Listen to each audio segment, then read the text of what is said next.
যারা উপদেষ্টা মণ্ডলী হয়েছেন তারা কেউ গরিব মহল থেকে ওঠেন নাই, তারা গরিব মানুষের কষ্ট বোঝা মানুষ না, তারা সমাজের এলিট আপার ক্লাস।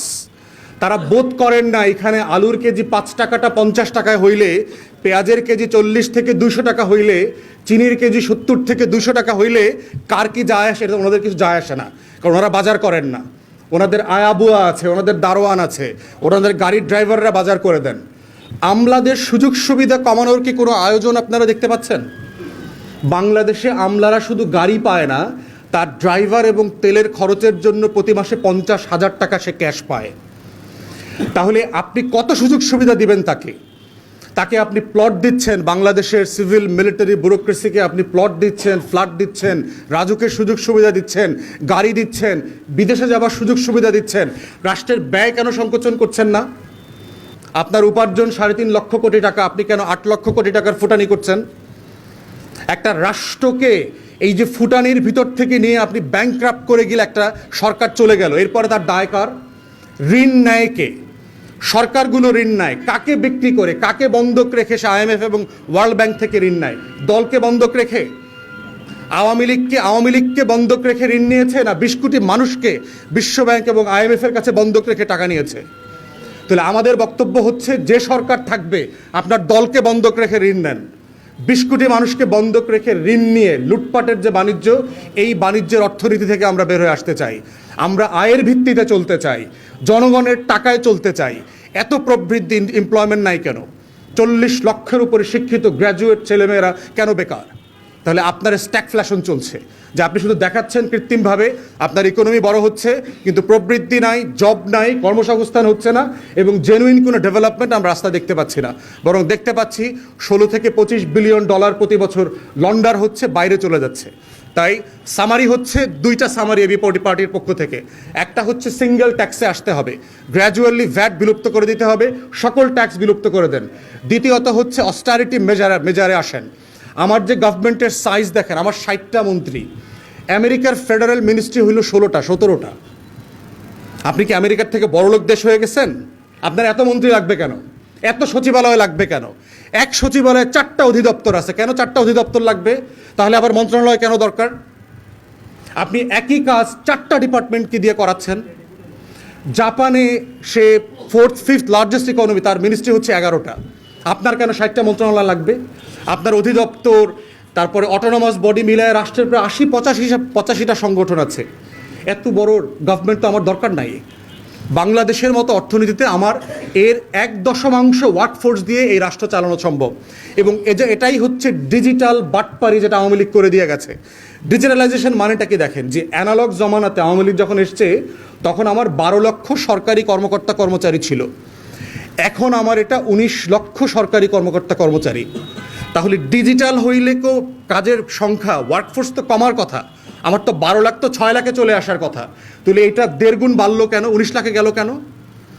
তাহলে রাষ্ট্র যেটা হয়েছে ডিজিটাল হয় নাই, রাষ্ট্র হচ্ছে অ্যানালগ এবং ডিজিটালের একটা খিচুড়ি হয়েছে, যেখানে এখন আপনার প্রত্যেকটা ফর্ম কম্পিউটারে ফিল আপ করতে হয়, ওইটা প্রিন্ট করে আবার ফিজিক্যালি গিয়ে ফাইলে জমা দিয়ে আসতে হয়। এই হচ্ছে বাংলাদেশের ডিজিটাইজেশন যেটা হয়েছে। তাহলে এই ব্যয় সংকোচনের জায়গায় নীতিতে আসতে হবে রাষ্ট্রকে। তা না হলে ঋণ করে ঘি খাওয়ার যে পুঁজিবাদী অর্থনীতি এবং লুটপাটের অর্থনীতি চালু হয়েছে, এই অর্থনীতি থেকে দেশ বের হয়ে আসতে পারবে না।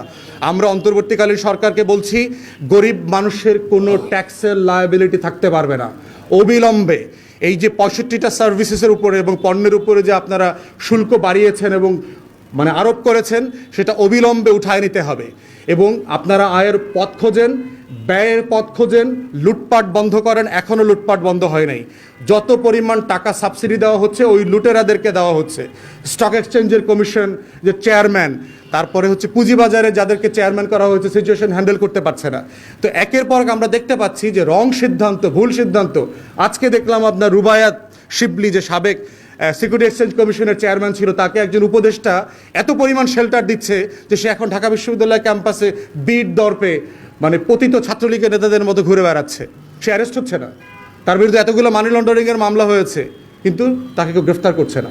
তো তো এই বাস্তবতাগুলো থেকে আমরা চাই রাষ্ট্র গণ অভ্যুত্থানের স্পিরিটে ফিরে আসুক, সাম্য, মানবিক মর্যাদা এবং সামাজিক সুবিচারের ভিত্তিতে যে অর্থনীতি আমরা দরকার, গরিব মানুষের বেঁচে খেয়ে সম্মানের সাথে বাঁচার অর্থনীতি, সেই অর্থনীতি আমরা ফেরত চাই।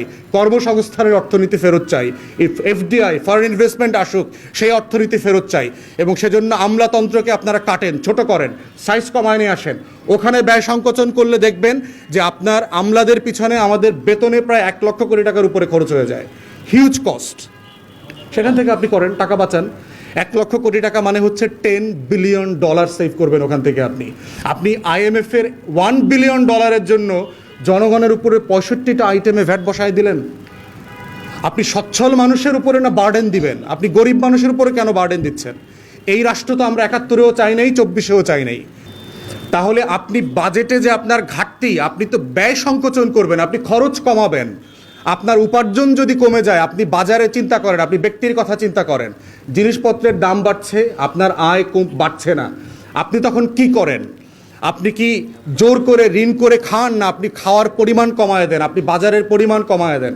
আগে 7 দিনে গরু গোশত খেতেন, এখন 2 সপ্তাহে খান, মাসে একবার খান। আগে প্রতি সপ্তাহে বেলি রোডে গিয়ে সুলতানস ডাইনি খেতেন, এখন আপনি মাসে একবার খাচ্ছেন। তাহলে রাষ্ট্র কেন এটা করছে না? যে আমার উপার্জন নাই, আমার ব্যাংকে টাকা নাই, আমি ঋণ করে, আপনি দেখেছেন ব্যাংকগুলোকে বেইল আউট করেছে, 10টা ব্যাংকে 22,000 কোটি টাকা চাপিয়ে দিয়েছে। তাহলে হাসিনা আমলে আমরা যারা সমালোচনা করেছি 53,000 কোটি টাকা আপনি ছাপিয়ে দিয়েছেন, যার কোনো মার্কেট ভ্যালু নাই। তাহলে সেখানে আপনি 22,000 কোটি টাকা ছাপিয়ে 10টা ক্রিমিনাল ব্যাংককে কেন আপনি করেছেন, বেইল আউট করেছেন? তাদেরকে তো বন্ধ করে দেওয়ার কথা ছিল।